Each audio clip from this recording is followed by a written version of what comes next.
का हो का हलवा। तो आज के इस वीडियो में लेकर के आ गए हैं पाइथागोरस प्रमेय का विलोम। ठीक है, तो इस वीडियो में हम लोग साबित करने वाले हैं कि पाइथागोरस प्रमेय का विलोम का माने कि कैसे जो है साबित कर पाएंगे। ठीक है, परीक्षा में आप लोगों को जो है पूछेगा 2023 में जो है पक्का पूछने वाला ये क्वेश्चन है। ठीक है, अब ऐसा इसलिए करें क्योंकि 2022 में इससे संबंधित कोई भी क्वेश्चन पूछा नहीं था। ठीक है, तो 2023 में हाईली रिकमेंडेड है कि ये वाला क्वेश्चन पूछेगा, तो आप लोगों के लिए बहुत इंपॉर्टेंट है यह प्रमेय। ठीक है, और इंपॉर्टेंट है तो आप लोग इस वीडियो को शुरू से लेकर के अंत तक देखिएगा।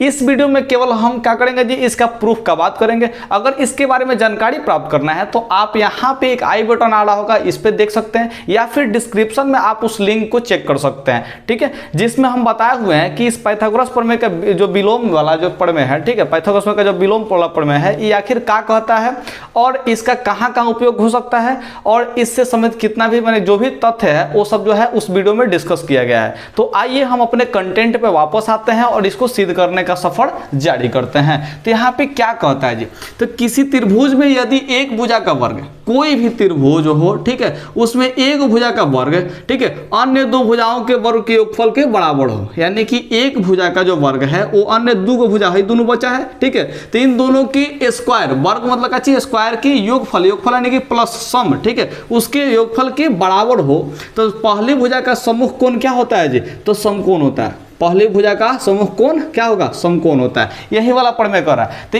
इस थ्योरम के अकॉर्डिंग हमने यहाँ पे लिखा है कि मान लिया कि AC जो है इसका जो स्क्वायर है वो शेष दोनों भुजाओं AB, कौन जी, AB और BC, ये दोनों के स्क्वायर के, देखिए स्क्वायर के योगफल के बराबर है। ठीक है, ये गिवन पार्ट हम लोग को दिया है। तो साबित क्या करना है कि पहली भुजा का सम्मुख कोण समकोण है। तो पहली भुजा कौन है जी, AC है, क्योंकि हम AC ही मान ले हैं। ठीक है, तो यहाँ पे AC का जो है सम्मुख कोण, अब सम्मुख कोण किसको कहेंगे, तो ध्यान रखिए यहाँ पे आंख वाले या कैसे देखिएगा, कैसे यहाँ पे ऐसे आंख लगा के देखिएगा, तो यहाँ से अगर आंख लगा के देखिए तो कौन दिखाई देगा, कोण B दिखाई देगा। तो इसी को क्या साबित करना है जी, समकोण साबित करना है। क्या साबित करना है जी, आपको समकोण साबित कर देना है। एक मिनट, थोड़ा सा तार गड़बड़ हो गया है, सरिया लें। ठीक हो गया है, आइए देखते हैं। तो यहाँ पे समझिएगा, ठीक है, तो AC स्क्वायर जो है क्या चाहिए जी, AC स्क्वायर, इसके बराबर हम लोग को क्या दिया जी, AB square plus BC square. इसके तथ्य के आधार पर कोण B को समकोण साबित करना है, यानी कि इस कोण को 90 डिग्री लाना है। तो आपको इसको साबित करने के लिए कंस्ट्रक्शन की जरूरत पड़ेगी। कंस्ट्रक्शन यानी कि रचना की।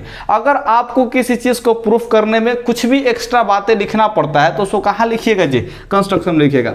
ये चित्र जो है सवाल के अनुसार है। ठीक है, हम अपने से एक चित्र और ड्रॉ करेंगे जिसमें क्या होगा जी, इस AB के बराबर एक और जो है त्रिभुज ड्रॉ करेंगे जिसका हम नाम देंगे क्या चीज जी, जैसे PQ नाम देते हैं, जो कि क्या है जी, AB के बराबर है। ठीक है, फिर उसी तरह से BC के बराबर क्या करेंगे जी, एक और रेखा खींचेंगे हम, QR खींच देंगे। ठीक है, और ध्यान रखेंगे इस बात का कि यहाँ पे समकोण हो, क्या हो जी, यहाँ पे समकोण हो, और फिर वापस से इसको हम लोग मिला लेंगे।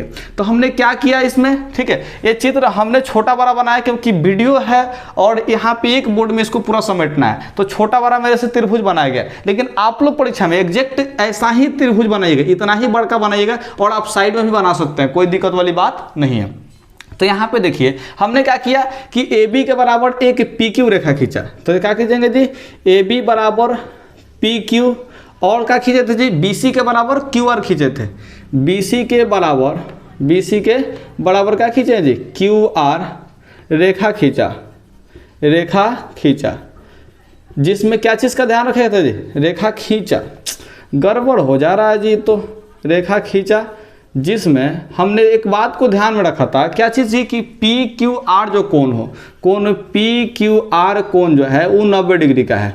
इसमें का 90 डिग्री साबित करना है और हमने इसमें खींचा है अपने से 90 डिग्री। ठीक है, अब क्यों खींचे हैं ये आगे समझ में आएगा जब इस साइड हम बताएंगे। तो ठीक है, तो खींचा जिसमें इतना है, बात को समझ गए।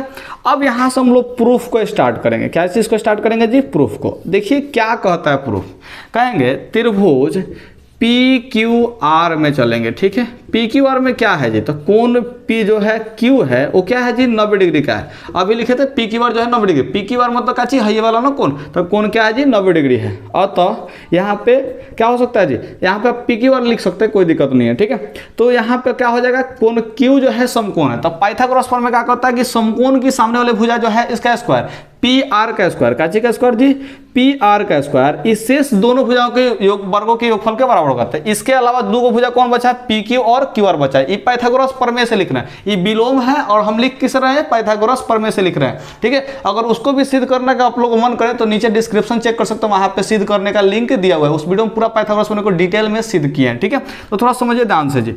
तो यहाँ पे पी आर का स्क्वायर, क्यू के सामने वाला पी आर का स्क्वायर हो गया, तो शेष दोनों भुजा कौन बचा है, पी क्यू बचा है, क्यू आर बचा। तो यहाँ पे लिख लेंगे पी क्यू और एगो लिख लेंगे क्यू आर, दोनों का स्क्वायर कर देंगे, दोनों को जोड़ देंगे। ये बराबर होता है किसके जी, यहाँ पे पी आर के स्क्वायर के बराबर हो जाएगा। ये कौन कहता है, पाइथागोरस प्रमेय। कौन कहेगा जी, पाइथागोरस। हम नहीं कह रहे हैं बबुआ, ये हमारे पाइथागोरस साहब ने कहा था, ठीक है। और पाइथागोरस साहब बहुत ही मस्त वाले जो है गणितज्ञ थे, ठीक है। तो उनके बातों को नज़रअंदाज नहीं करना चाहिए। लेकिन हमने एक बात सीखा था जी, एक बात सीखा नहीं था, एक बात लिखा था। क्या लिखा था जी, कि पी क्यू जो है वो ए बी के बराबर है। तो क्यों ना पी क्यू को हम पी क्यू को ए बी के बराबर कर लेते हैं। यहाँ पे पी क्यू पे क्या होगा, ए बी, तो इसका स्क्वायर हो जाएगा प्लस में क्यू आर किसके बराबर है, तो क्यू आर बी सी के बराबर है। तो क्या लिख लेंगे जी, बी सी का स्क्वायर लिख लेंगे, ठीक है। इसको हम लोग इक्वेशन फर्स्ट मान लेते हैं, ठीक है। और ये कैसे लिखे हैं, तो चूंकि यहाँ पे ए बी जो है पी क्यू के बराबर है, ए बी किसके बराबर है जी, पी क्यू के, और जो है बी सी किसके बराबर है, तो क्यू आर के। तो बी सी किसके बराबर हो जाएगा जी, क्यू आर के। ए वाला जो बात आप लोगों को लिखा हुआ है, अब बात को समझिएगा थोड़ा सा ध्यान से।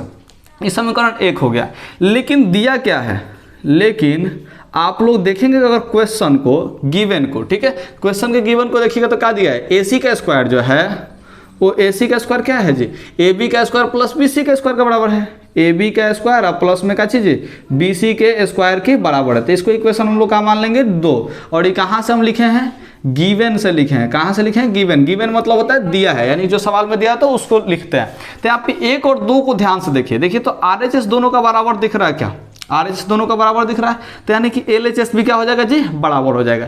तो बात को समझिएगा ध्यान से, यहाँ से आप लोग लिख सकते हैं पी आर का स्क्वायर बराबर ए सी का स्क्वायर, ठीक है। तो क्या लिख लीजिएगा यहाँ से, पी आर का स्क्वायर अब बराबर में क्या हो जाएगा जी, ए सी का स्क्वायर। ये थोड़ा सा एक लाइन यहाँ पे छूट गया है, इस लाइन में क्या लिखिएगा आप लोग, तो लिख लीजिएगा कि समीकरण 1 तथा 2 से हम लिख ही देते हैं, ठीक है। समीकरण 1 तथा 2 से ये बात जो है आया है, कहाँ से आया जी, 1 और 2 से आया, पी आर का स्क्वायर और बराबर में ए सी का स्क्वायर। यहाँ पे स्पष्ट रूप से देख सकते हैं आर एच एस बराबर है, एल एच एस बराबर हो जाएगा, ठीक है। तो यहाँ से क्या हो जाएगा आप लोग समझिए, स्क्वायर और स्क्वायर खत्म हो जाएगा, स्क्वायर और स्क्वायर क्या हो जाएगा जी, खत्म हो जाएगा। तो यहाँ पे क्या लिख देंगे, P R is equal to A C लिख लेंगे, ठीक है। अब इसे काट मत दीजिएगा, काटिएगा ना तो हम आपका जो है मोबाइलवा काट देंगे। बात समझे ना, मोबाइल नहीं काटेंगे, यहाँ से पहुँचेंगे थोड़ी नहीं यार। आओ यहाँ पे देखते हैं, ठीक है। तो पी आर बराबर क्या आ गया जी, ए सी आ गया। अब चलेंगे त्रिभुज किस में जी, ए बी सी, और त्रिभुज क्या चीज चलेंगे जी, पी क्यू आर में, ठीक है। ये दोनों त्रिभुज में चल लेंगे, ये दोनों त्रिभुज में क्या करेंगे जी, चलेंगे। अब इस दोनों त्रिभुज में क्यों चलेंगे, क्योंकि हमको सर्वांगसम करना है। अगर सर्वांगसम कर लेते हैं तो ये वाला जो कोण Q है 90 डिग्री का है, तो इसका मतलब कोण B भी 90 डिग्री होगा, क्योंकि सर्वांगसम का मतलब यही होता है कि इसको इस पे उठा कर रखें और इसको इस पे उठा कर रखें, तो दोनों का होगा जी एक दूसरे को पूरा पूरा ढक लेगा, पूरा पूरा ढक लेगा। तो इसको त्रिभुज को क्या कहेंगे जी, सर्वांगसम कहेंगे। यानी कि दोनों साइज में भी, शेप में भी, हर चीज में क्या होगा जी, बराबर होगा। बात समझिए। तो इसलिए ये कोण भी क्या होगा जी, आपस में बराबर होता है। इसी को सर्वांगसम करने वाले हैं। मेरे बात को समझ गए। तो सर्वांगसम कैसे करेंगे थोड़ा समझिएगा ध्यान से। तो इसमें क्या कहा था जी कि ए बी जो है हम पी क्यू के बराबर खींचे थे, ठीक है। ए बी किसके बराबर था जी, वो पी क्यू के बराबर था। वही तरह से बी सी के बराबर हमने क्या खींचा था जी, क्यू आर खींचा था। बी सी के बराबर हमने क्या खींचा था, क्यू आर खींचा था। ये दोनों पार्ट आप लोग कहाँ से मिल जाएगा, कंस्ट्रक्शन के। बबुआ लोग कंस्ट्रक्शन का स्पेलिंग जरूर याद कर लीजिएगा, ना तो बिहार बोर्ड वाले लोग बच्चों को हम देखते हैं कंस्ट्रक्शन में CONS लिख देते हैं, बाकी भाज देते हैं। बबुआ बहुत गड़बड़ हो जाएगा, ठीक है। तो आप लोग भाजने का प्रयास मत कीजिएगा, स्पेलिंग याद कर लीजिएगा। और साथ में हमने क्या निकाला रिजल्ट अभी, PR बराबर AC, ठीक है। यानी कि AC के बराबर हमने क्या निकाला जी, PR निकाला है। ये हमने अभी अभी ऊपर जो है क्या किया है जी, प्रूव्ड किया है, ठीक है। तो प्रूव्ड किया है हमने, ठीक है। इस बात को समझिए ध्यान से। तो इस त्रिभुज का तीनों भुजा देखिए, तो AB BC AC, A B, B C और ए सी, इस त्रिभुज का तीनों भुजा हो गया। और पी क्यू, क्यू आर और पी आर, देखिए पी क्यू, क्यू आर और पी आर, इस त्रिभुज का तीनों भुजा इस त्रिभुज के तीनों भुजा के बराबर हो गया। तो ये दोनों त्रिभुज आपस में क्या हो गया, सर्वांग सम हो गया। कौन सा थी सर्वांग समता नियम से जी, तो एस एस एस सर्वांग समता नियम, ठीक है, 3 गो एस। तो यहाँ पे समझिएगा, अतः यहाँ पे आ सकता है क्या चीज जी, त्रिभुज ए बी सी सर्वांगसम हो जाएगा, ये वाला सर्वांगसम का चिन्ह है, ठीक है। त्रिभुज पी क्यू आर के, ये कौन सा पड़ रहा है जी, तो एस एस एस सर्वांग समता, क्या हो जाएगा जी, एस एस एस सर्वांग समता, ठीक है। अब थोड़ा सा समझिए ध्यान से, अब यहाँ पे ए बी सी और पी क्यू और दोनों का हो गया जी बराबर हो गया। तो यहाँ पे हम कहेंगे कोण जो बी है वो किसके बराबर हो गया जी, कोण क्यू के बराबर हो गया। बीच वाला दोनों कोण क्या हो गया जी, बराबर हो गया। देखिए बीच वाला दोनों कोण क्या हो गया, बराबर हो गया। लेकिन क्यू आर का मान क्या था जी, तो क्यू आर का मान जो है, क्यू का मान क्या था, कोण क्यू का मान 90 डिग्री था, ठीक है। तो यहाँ पे लिख लेंगे, इसलिए कोण बी बराबर कितना आ गया जी, कोण क्यू के बराबर, यानी कोण क्यू का मान 90 डिग्री था। तो लिख लेंगे चूंकि कोण क्यू बराबर कितना डिग्री जी, 90 डिग्री। ये कंस्ट्रक्शन में हम लोगों ने काम किया था, ये काम कहाँ किए थे हम लोग, कंस्ट्रक्शन में काम किए थे, तो वही वाला बात यहाँ पे बैठा दिए हैं। यानी कि क्या हो गया जी, अतः कोण ए बी सी एक समकोण आ गया। क्या आ गया जी, समकोण। और क्या आप लोग देख पा रहे हैं, ठीक है, कि यही वाला चीज हम लोग को साबित करना था, यही साबित करना था जी कि कोण बी क्या है जी, समकोण है। तो यहाँ पे 90 डिग्री यानी कि समकोण है, साबित कर दिए। और यही क्या था जी, पाइथागोरस प्रमेय का विलोम था। मुझे उम्मीद है कि आप लोगों को समझ में आ गया होगा, ठीक है। और समझ में अगर आ गया है तो इस पसीना को देखते हुए लाइक कर दीजिए और अपने दोस्तों के साथ शेयर कर दीजिए, और मन करे तो डिस्क्रिप्शन को चेक करके सारे वीडियोज़ को देख लीजिए, क्योंकि आप ही के काम का है। 15 से 20 नंबर आप ही का ना आएगा जी, मेरा थोड़ी ना आएगा, ठीक है। Okay, good.